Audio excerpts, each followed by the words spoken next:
JNU में आपत्तिजनक video मामले में विश्वविद्यालय प्रशासन सख्त है। विवादित वीडियो पर एफआईआर दर्ज करवाने की सिफारिश की गई और भड़काऊ और आपत्तिजनक नारों को लेकर जेएनयू के सुरक्षा विभाग की तरफ से एफआईआर दर्ज करने के लिए रिक्वेस्ट की गई है। बसंत कुंज थाने को एफआईआर दर्ज करने की रिक्वेस्ट की गई है, लेकिन कल आप देख सकते हैं बाकायदा दफली के साथ, यहां पर ढपली के साथ ये जेएनयू के छात्र, जो लेफ्ट के छात्र बताए जा रहे हैं, लेफ्ट विंग के, उनकी तरफ से प्रधानमंत्री नरेंद्र मोदी और गृह मंत्री अमित शाह को लेकर आपत्तिजनक टिप्पणी की गई और नारेबाजी की गई, जिसको लेकर अब कई तरीके के रिएक्शंस आ रहे हैं। लोगों में नाराजगी है और भारतीय जनता पार्टी की तरफ से इस पर कड़ा विरोध दर्ज करवाया गया है। तो जेएनयू एक बार फिर से सुर्खियों में है, क्योंकि उमर खालिद और शर्जिल इमाम को जमानत नहीं मिली, जिसके बाद से लगातार ये कहा जा रहा है कि कैंपस के अंदर इसी तरीके से विरोध किया जा रहा है और फैसला सुप्रीम कोर्ट का, लेकिन सरकार के खिलाफ ये नारेबाजी की गई है और पीएम मोदी के खिलाफ अभद्र टिप्पणी की गई है। गृह मंत्री अमित शाह के खिलाफ आपत्तिजनक नारेबाजी की गई है और वामपंथी संगठनों का ये विरोध प्रदर्शन शर्जिल इमाम और उमर खालिद को जमानत ना दिए जाने पर यह विरोध किया गया है। तो आपको बता दें कि जेएनयू फिर से विवादों में है। आपत्तिजनक वीडियो जो वायरल हो रही है उस पर अब कार्रवाई करने की मांग की जा रही है। उन तमाम चेहरों को, उन तमाम छात्रों को चिन्हित करके उन पर कार्रवाई करने की मांग की जा रही है जो इस पूरे नारेबाजी में और इस प्रदर्शन में शामिल थे। तो आपत्तिजनक वीडियो वायरल होने के बाद एक तरफ जहां केंद्रीय मंत्री गिरिराज सिंह वामपंथी संगठनों पर जमकर बरसे, तो वहीं दूसरी तरफ कांग्रेस नेता उदित राज ने कहा कि इस मुद्दे को जानबूझकर बड़ा बनाया जा रहा ताकि यह मुद्दा बड़ा नहीं, यानी बड़ा बने, और ये बड़ा नहीं। आपको सुनाते हैं क्या कुछ कहा है दोनों नेताओं ने। मैं समझता हूं जेएनयू को कुछ लोग टुकड़े टुकड़े गैंग का एक अड्डा बना रखा है और उसमें राहुल गांधी जैसे मानसिकता, विकृत मानसिकता के लोग, टीएमसी जैसे, कम्युनिस्ट जैसे, ये सारे लोग टुकड़े टुकड़े गैंग के रूप में, और मैं सुप्रीम कोर्ट को धन्यवाद देता, ये लोग सुप्रीम कोर्ट को भी नहीं मानते। अगर खालिद अंसारी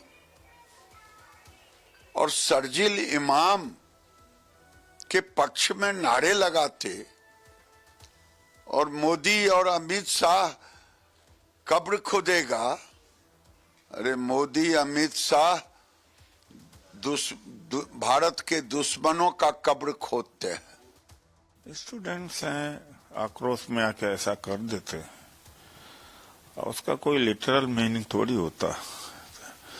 मतलब है कि अब तमाम ऐसी जगहों पर नारे लगते हैं, देश के गद्दारों को मारो जूते चार, तो ये आम बातें हैं। तो कोई नेताओं को या जिसके खिलाफ में कोई आरोप नारे लगते हैं, क्या उनको वास्तव में जूता मारा जाता है? तो ये बात है, कोई बड़ी बात तो ऐसी है नहीं। ये बड़ी बनाने की कोशिश करेंगे लेकिन कोई बड़ी बात है नहीं। इससे तो नारे हैं, हर तरह से लगते रहते हैं, डेमोक्रेसी है। तो इस पर राजनीति गर्मा गई है, लेकिन हमारे साथ कुछ मेहमान इस वक्त जुड़ रहे हैं। डॉक्टर प्रवेश कुमार चौधरी हैं, प्रोफेसर जेएनयू से इस वक्त जुड़ रहे हैं। राजेश्वर कांत दुबे, पूर्व अध्यक्ष एबीवीपी जेएनयू से जुड़ रहे हैं। इसके अलावा आपको बता दें Kunal Bihari, general secretary NSUI JNU से हमारे साथ जुड़ रहे हैं। आप तीनों लोगों का स्वागत है। शुरुआत में करना चाहूंगा कुणाल बिहारी जी आपसे, क्योंकि ये जो मामला है जेएनयू कैंपस का, तस्वीर अब चूंकि वायरल हो रही है, लेकिन प्रधानमंत्री को टारगेट करना, गृह मंत्री को टारगेट करके इस तरीके से नारेबाजी करना, ये कितना सही है, कितना उचित है? जी धन्यवाद। पहले तो मैं यह बताना चाहता हूं कि यह पहली घटना नहीं है जिसमें प्रधानमंत्री के खिलाफ या गृह मंत्री के खिलाफ नारे लगाई गई है। पहली बात। दूसरी नंबर बात, ये पहले प्रधानमंत्री या पहले गृह मंत्री नहीं है जिनके खिलाफ यह नारा लगाया गया है। यह नारा इंदिरा गांधी के खिलाफ भी लगा, यह नारा आपको मनमोहन सिंह जी के खिलाफ भी लगा। इनफैक्ट मनमोहन सिंह जी को तो जेएनयू कैंपस में घुसने नहीं दिया जा रहा था और काले झंडे दिखाए गए। मनमोहन सिंह ने उन लोगों को अपने घर पे बुलाया, डिनर किया और उनके मसले को जाना। तो ये बात है गवर्नमेंट के अप्रोच की। जो विवादित नारा की बात आप लोग बार बार कर रहे हैं, मैं चाहता हूं कि इस नारा को दोहराऊं। वह नारा है कि जेएनयू की धरती पर कब्र खुदेगी, मोदी शाह की कब्र खुदेगी जेएनयू की धरती पर। आप इसको शाब्दिक अर्थ न ले। इसका मतलब ये नहीं है कि जेएनयू के बच्चे शावल लेके कब्र खोदेंगे और उसमें नरेंद्र मोदी और अमित शाह को पकड़ के डाल के उसके ऊपर से मिट्टी डाल देंगे। कहने का मतलब है death to the fascist forces, death to the dictator, death to the current ruling regime. यह एक शाब्दिक स्लोगन है जो कि जेएनयू में मुझे नहीं लग रहा कि मैं 2021 में आया और तब से मैं ही ऐसे नारा लगभग 100-100 बार लगा दिया जी रहूंगा। नहीं, तो लेकिन यह नारा जो है सुनिए, बहुत ही नारेबाजी नॉर्मल भी एक नारा अदब में है होती और है, ऐसा एक कोई दायरे में इसको होती है। विवादित कुणाल विहारी जी, नारेबाजी भी एक अदब में होती, दायरे में होती है। प्रधानमंत्री को टारगेट करना, गृह मंत्री को टारगेट करना, कब्र खोदना, ये समाज को क्या शिक्षा जेएनयू की तरफ से और इस विंग की तरफ से दी जा रही है? जी जी, मैं यही बताना चाह रहा हाँ। हूँ। यह जो दायरा है वह यहाँ की राजनीतिक फोर्सेस तय करेंगे, ना कि गवर्नमेंट जो पावर में है। यह जो दायरा है, आपको यह जान के आश्चर्य होगा कि यूरोपियन यूनियन के या यूरोप के तमाम यूनिवर्सिटी में आपको सरकार के खिलाफ जो है वो नारे लगाए जाते हैं हाँ, और तो यह ऐसे नारे बहुत लगाए नॉर्मल जाते है। हैं, कब्र आप खोद देंगे। मैसेच्यूसेट्स नहीं, यूनिवर्सिटी ऐसे नारे लगाए जाएंगे, कब्र खोद देंगे। यूनिवर्सिटी में विरोध करने का यही तरीका होता है क्या? ठीक है, मैं आता हूं आपके पास। राजेश्वर कांत दुबे जी हमारे साथ है, पूर्व अध्यक्ष एबीवीपी से। राजेश्वर जी, राजनीति तो खूब हो रही, आप लोग कह रहे हैं कि जो लोग कब्र खोदने की बात करते हैं उनकी खुद कब्र खुद गई है। हालांकि ये नेताओं की तरफ से कहा जा रहा है, भाषाई तौर पर रिवर्ट तो उसी तरीके से किया जा रहा है। जी बिल्कुल। जैसे मैंने बताया ना कि हमारे साथी कुणाल जी ना प्रेजेंट में जी रहे हैं, लेकिन हाँ। प्रेजेंट में आने से पहले इनको अपना इतिहास, अपनी हिस्ट्री पता होनी चाहिए। जब अफजल गुरु को फांसी दी गई थी और यहाँ पे जो कम्युनिस्ट आइडियोलॉजी के रेडिकल स्टूडेंट्स जब उसके विरोध में खड़े थे, तो विद्यार्थी परिषद के साथ साथ एनएसयूआई भी उस विरोधी तत्वों के साथ के अगेंस्ट में खड़ी थी। लेकिन कुणाल जी आज पल्ले के इस पार आ जा रहे हैं। एनएसयूआई का यही फसाना है कि इनको पता ही नहीं है कि किस बार किस स्टैंड के साथ खड़े रहना है। चलिए दूसरी बात पे आते हैं। तो कल जो घटना हुई वो सिर्फ किसी प्रधानमंत्री या होम मिनिस्टर के विरोध में तो नारे नहीं थे। कई बार ऐसा हुआ है हमारे देश में, हमारी यूनिवर्सिटी में, कि लोग प्रधानमंत्री के खिलाफ या होम मिनिस्ट्री के खिलाफ विरोध अपना व्यक्त करते हैं। लेकिन इस बार ये इंसिडेंट बहुत अलग था। ऐसे एंटी नेशनल एलिमेंट्स के सपोर्ट में प्रधानमंत्री के खिलाफ नारे दिए जा रहे हैं। आप किसी देश हित या देश के आंदोलन के बारे में, प्रधानमंत्री फार्म लॉ आए थे या फिर तमाम ऐसे लॉ आए थे, उसमें प्रधानमंत्री का विरोध हुआ था, तब तो कोई नहीं आपको एंटी नेशनल घोषित कर रहा था। लेकिन अब आप ऐसे तत्वों के साथ खड़े हैं, ऐसे साइड में खड़े हैं जहां पे सीधी तौर पर उमर खालिद, शर्जील इमाम जैसे लोगों ने ना सिर्फ जेएनयू को बदनाम किया है, बल्कि ऐसे सिस्टम में, ऐसे रेडिकलाइज सिस्टम में इन्वॉल्व रहे हैं जिसने देश तोड़ने का पूरा चलिए, आप कह रहे हैं कि ये टुकड़े टुकड़े गैंग के लोग अभी भी वहां पर सक्रिय हैं। ठीक है, मैं आता हूं दोबारा आपके पास आता हूं। डॉक्टर प्रवेश कुमार चौधरी भी साहब हमारे साथ है। एक सेकंड सर, एक सेकंड भाई साहब, एक सेकंड। प्रोफेसर हैं जेएनयू के डॉक्टर प्रवेश कुमार जी, ये परिसर में क्या हो रहा है? ये राजनीति का अखाड़ा दोबारा शुरू हो गया, वहां पर फैसला कोर्ट देता है, विरोध प्रधानमंत्री और गृह मंत्री का किया जाता है। नहीं, जेएनयू एक बड़ी एनर्जी से भरा हुआ कैंपस है जेएनयू का, और हमें मानते हैं कि छात्रों ने गलत किया है, उनको ऐसा नहीं करना चाहिए और उनके खिलाफ कार्रवाई भी होनी चाहिए जिससे कि वो आगे न कर पाए। ठीक है, आपका सरकार से विरोध हो सकता है, सरकार की नीतियों से विरोध हो सकता है, कोई दिक्कत नहीं है, आप उसका विरोध करिए, परंतु इस तरह के गंदे भद्दे शब्दों का प्रयोग मुझे लगता है कि किसी भी एक सभ्य समाज में वो ठीक नहीं है। मैं भी बहुत लंबे समय अखिल भारतीय विद्यार्थी परिषद का कार्यकर्ता रहा, बहुत सारे दायित्वों पर रहा विद्यार्थी परिषद के। हम लोगों ने कभी अपने जीवन काल में इस प्रकार के नारे नहीं लगाए। हमारी ट्रेनिंग ऐसी है। रामेश्वर अमीर दुबे साहब बैठे हैं वहां पर, राजेश्वर जी, वो भी इस चीज को जानते हैं। हमने कभी नहीं लगाए। क्या हमने एजिटेशन नहीं किया? क्या हमने सरकारों का विरोध नहीं किया? ठीक है, लेकिन आप देखिए, और जो कांग्रेस पार्टी के हमारे साथी बैठे हैं, बच्चा बैठा है, ये आपको पता है लगभग 46-47 दिन तक जेएनयू कैंपस को बंद करने वाली इंदिरा गांधी थी। इंदिरा गांधी का विरोध कर दिया जेएनयू के लोगों ने, जेएनयू के छात्रों ने, उनको काले झंडे दिखा दिए। तो पहले तो पिटाई करी गई, चांसलर को हटाया गया, और उसके बाद उसको लगभग 49 डेज तक उसको बंद कर दिया गया। तमाम तरह के कई प्रकार के केसेस तब भी ऐसे नारे लगे थे क्या? जो लोग तब भी इंदिरा गांधी की कब्र खुदेगी जैसे नारे लगाए गए थे क्या? नहीं ना?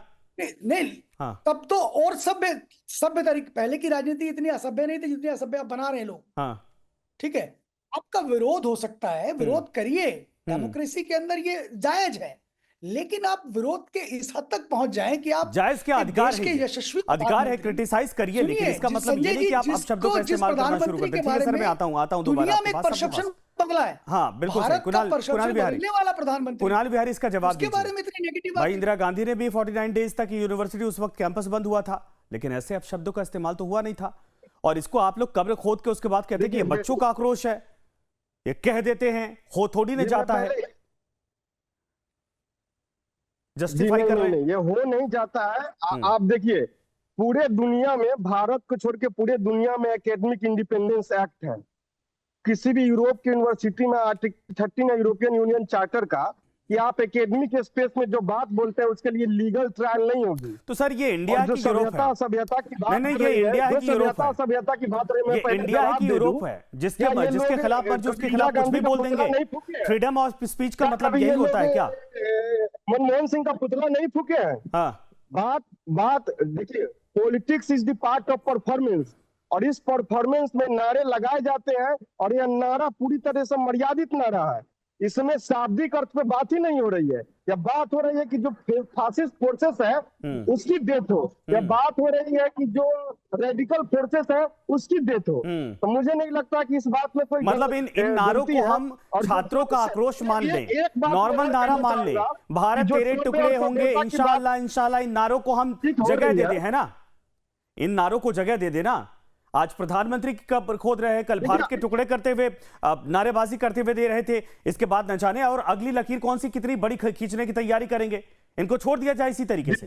मैं तो कहता हूं कि दिल्ली हाई कोर्ट का जजमेंट पढ़ना चाहिए। मेरे साथी राजेश्वर एंटी नेशनल कह रहे हैं। हाँ। अभी तक जो सुप्रीम कोर्ट ने, दिल्ली हाई कोर्ट, दोनों ने एंटी नेशनल शब्द का इस्तेमाल नहीं किया है, ना उमर खालिद के लिए और न ही शरजील इमाम के लिए। लेकिन हम लोग बोलचाल में बोल लेते हैं। तो क्या इस बात के लिए मानहानि का केस कर दिया जाए?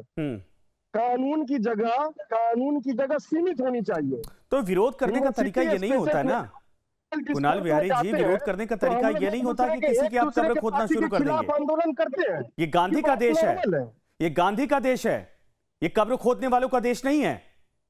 और आप तो एनएसयूआई से हैं, और इसको जस्टिफाई कर रहे हैं। नारा लगाते हैं उनसे। नहीं, गांधी जी क्या कहते थे? अगर आप इतनी आइडियोलॉजी के साथ जाते तो गांधी जी क्या कहते थे? किसी की हत्या करना, किसी की कब्र खोदना, किसी के खिलाफ ऐसे शब्दों का इस्तेमाल करना।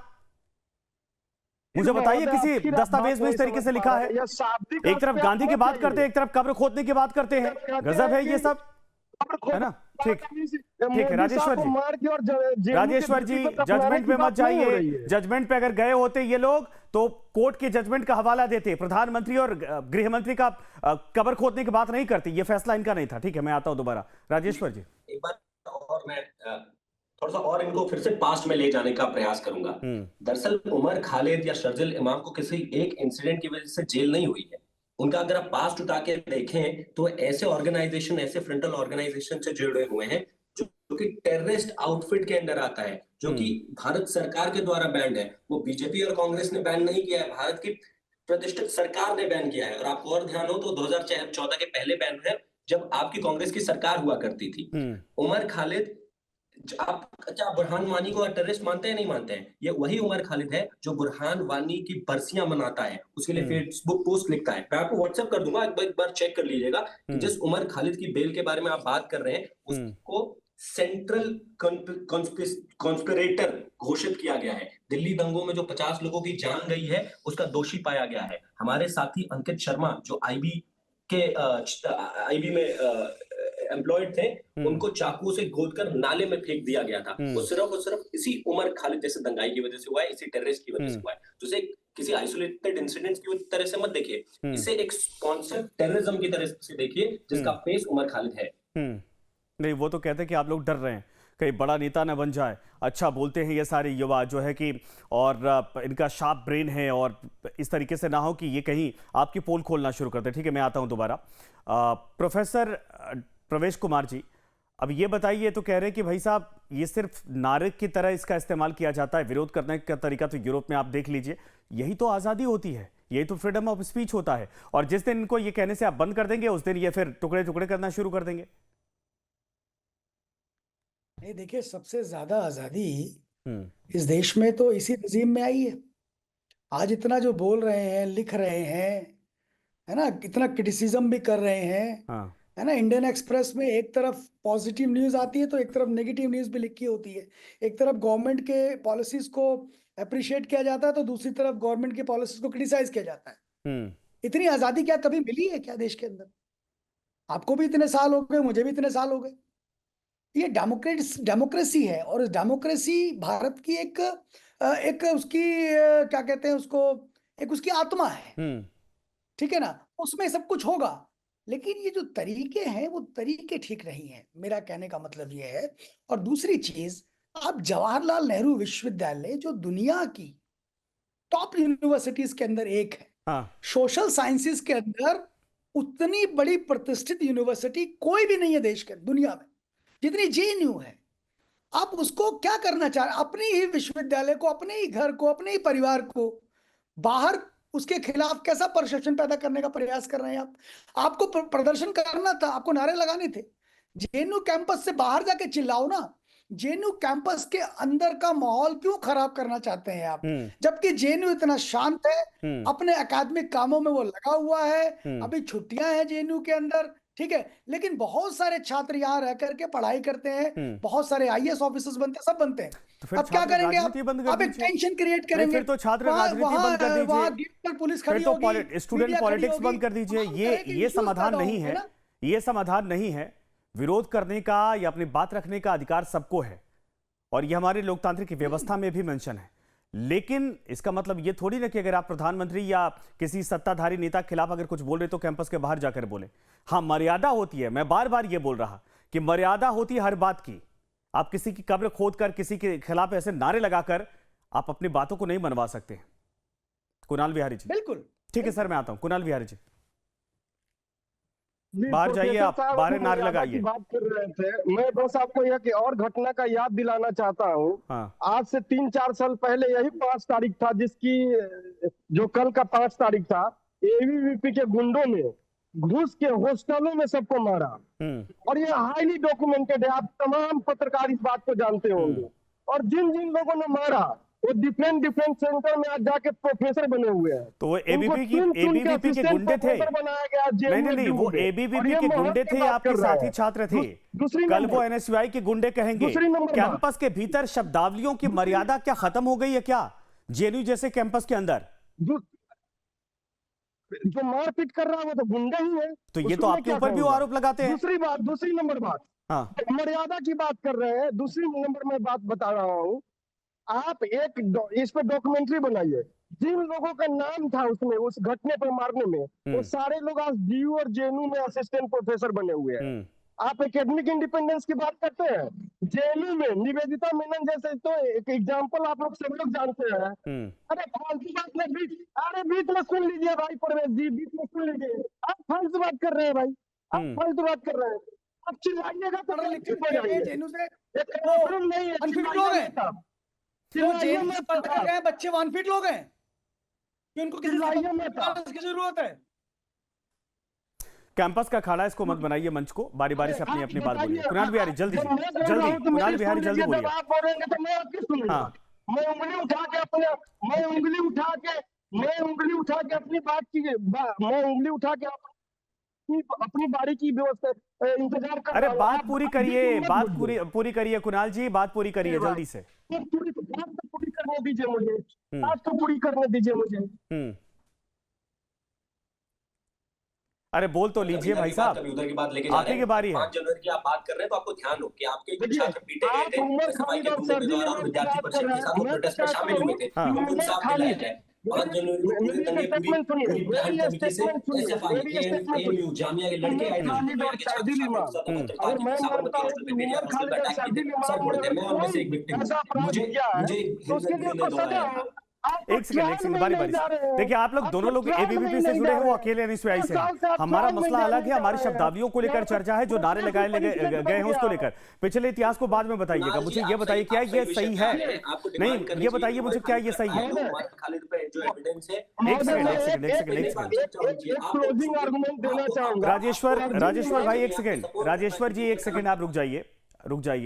कुणाल जी, मुझे ये बताइए कि जो नारा लगाया गया है ये क्या सही है? आपको लगता है ये सही है? ये कांग्रेस की सोच है? ये एनएसयूआई की सोच है? किसी प्रधानमंत्री को उसकी कब्र खोदने के लिए नारेबाजी करिए? देखिए मैं एक क्लोजिंग स्टेटमेंट इस पे देना चाहता हूँ। ये जो नारे लगते हैं, हम लोग अभी कुछ दिन पहले अमेरिकी दूतावास के दूतावास के सामने जाके और नारा लगा रहे थे कि death to the fascist forces, down down Trump. तो हम लोग ये नहीं मान रहे कि ट्रम्प को मार देना है, वह खत्म कर देना है, ट्रम्प को असासिनेट कर देना, ये बात हम लोग नहीं कह रहे हैं। शाब्दिक अर्थ में ना जाए मेरा पहले। लेफ्ट की सोच में तो यही है सर। जो हम लोग कल लोग इकट्ठा कहते हैं कि लेफ्ट की सोच में यही और कांग्रेस प्रभावित हो रही है। जैसे शब्द, जैसे नारे, वैसी सोच वैसे विचार बनते जाते हैं। ये पहले कांग्रेस ऐसी नहीं थी, लेकिन आजकल ऐसी होती जा रही है, ये आरोप लगाए जाते हैं। दूसरी बात मैं बता रहा हूँ, जहां तक शर्जील और ये खालिद की बात है, उमर खालिद की बात है, आप ये जान लीजिए कि हमारा जो सोशल पोजीशनिंग होता है उससे हमारे स्टेटमेंट को जज किया जाता है। मैं ये जो डेथ टू दी, ये जो मोदी और अमित शाह का जो नारे लगे हैं, मैं जंतर मंतर पर नारा लगाया हूँ। एसी वहां पे होते हैं, डीसीपी वहां पे होते हैं, मैंने भी वैसे नारे लगाए हैं, लेकिन चूंकि मेरा नाम कुणाल कुमार है, कुणाल बिहारी है, इसलिए मेरे पे कार्रवाई नहीं होती है। अच्छा। मेरा नाम कुणाल कुरैशी होता है। अच्छा, यहाँ पर भी आपने ना डिस्क्रिमिनेशन की बात कर दी। ठीक है, ठीक है, मैं समझ गया क्या कहना चाहते हैं आप। राजेश्वर कांत दुबे जी, बात समझ रहे हैं। हिंदू होते तो कार्रवाई नहीं होती, चाहे प्रधानमंत्री के खिलाफ कुछ भी बोल लीजिए। मुसलमान है तभी दोनों को टॉर्चर किया जा रहा है। यादव हो या फिर चलिए राजेश्वर कांत दुबे ही भला क्यों ना हो, अगर वो इंटरनेशनल एक्टिविटीज में इन्वॉल्व होगा तो उस पर कार्रवाई होगी। और ये तो बड़ी इंसिडेंटल बात है ना कि बार बार इंटरनेशनल एक्टिविटीज में वही जिहादी, वही इस्लामिक टेररिज्म, उसी इस्लामिक रेडिकलाइजेशन से जुड़े हुए लोग आ रहे हैं। उमर खालिद उसी ट्रेनिंग से ट्रेंड है, तो उसमें हमारी क्या गलती है भाई? कोई नई राजेश्वर कांत दुबे टेररिस्ट बन रहा है तो उसमें मेरी क्या गलती है भाई? वो वही किताब बन के टेररिस्ट बन रहा है तो उसमें मेरी गलती है? वो सिमी आतंकी, उसका बाप सिमी का आतंकी का फाउंडिंग मेंबर था, वो खुद डीएसयू के फ्रंटल ऑर्गेनाइजेशन का मेंबर था जो टेररिज्म में इन्वॉल्व था, तो उसमें मेरी गलती है? बार बार ऐसे ही लोग बार बार इस जिहादी मानसिकता के आतंकवाद में, बुरहान वानी अगर बम फोड़ता है तो उसमें मेरी गलती है क्योंकि बुरहान को लेकर वो जो स्टेटमेंट था या जो टिप्पणी थी वो तो समझ में आता है। सिमी को लेकर उसने डिनाई कर दिया था कि ऐसा कोई जो लिंकअप जोड़ा जाता है मेरे साथ है नहीं। लेकिन ठीक है, मैं आता हूँ। समय मेरे पास खत्म हो चुका है, डॉक्टर प्रवेश कुमार, मैं आखिरी कॉमेंट में चाहूंगा आप करें इस पर। चूंकि आप प्रोफेसर हैं, एक जिम्मेदार हैं, आप इस स्टूडेंट राजनीति से ऊपर उठ चुके हैं और कैंपस की जिम्मेदारियों को आप समझते हैं। ये जो माहौल है इसको कैसे, किस तरीके से ठीक किया जाएगा? एंटी नेशनल का अड्डा ना बने, ऐसा बना हो कि एक दूसरी पार्टी पक्ष का पूरा अखाड़ा बना दिया जाए। ये कैंपस है, पढ़ाई के लिए है और यहां से अच्छी सीख के साथ समाज को सर्व करने के लिए जाने के लिए कहा जाता है। क्या कहना चाहेंगे आप? जेएनयू प्रशासन इसको बड़ी सख्ती से इस पे निपटेगा, आप इसकी चिंता ना करें, इन पे कार्रवाई भी होगी, है ना। जेएनयू का प्रशासन बड़ा मजबूत है, तो वो एक्शन लेगा इन सबके खिलाफ। लेकिन कौन अपराधी है, कौन आरोपी है, कौन आरोपी नहीं है, वो सब कानून का विषय वो करेंगे। लेकिन हम ये चाहते हैं कि कैंपस का माहौल खराब ना किया जाए। कैंपस में स्टूडेंट आता है, पढ़ने के लिए आता है, और ये बहुत मुट्ठी भर लोग हैं, बहुत ज्यादा नहीं है। कैंपस में लोग पढ़ने के लिए आते हैं। हम देखें जेएनयू की ऐसी यूनिवर्सिटी जहाँ 24 घंटे लाइब्रेरी खुलती है, 24 घंटे बच्चे पढ़ते हैं, शिफ्टिंग में पढ़ते हैं। आप सोचिए पढ़ाई का कितना गजब का क्रेज है। जेएनयू की ये भी एक छवि है ना, लेकिन आजकल ये छवि बना दी गई। ठीक है सर, समय खत्म हो चुका। आप सभी का धन्यवाद हमारे साथ जुड़ने के लिए। लेकिन ये जरूर है कि शर्जील इमाम और खालिद यानी उमर खालिद के नाम को लेकर, उसकी जमानत, इन दोनों की जमानत को लेकर जिस तरीके से नारेबाजी की गई है, ये भारतीय जनता पार्टी के नेताओं को अब नागवार गुजर रही है। और इसीलिए आपने देखा गिरिराज सिंह ने साफ कहा कि ऐसे लोगों का इलाज भी होना चाहिए और ऐसे लोगों की ही कब्र खुद जाएगी अगर वो प्रधानमंत्री के खिलाफ या देश के गृहमंत्री के खिलाफ या देश के सर्वोच्च नेताओं के खिलाफ ऐसा बोलने की अगर हिमाकत करते हैं। ये सोच को दर्शाता है और इसको शह कौन दे रहा है, इस पर भी आक्रमण किया गया है।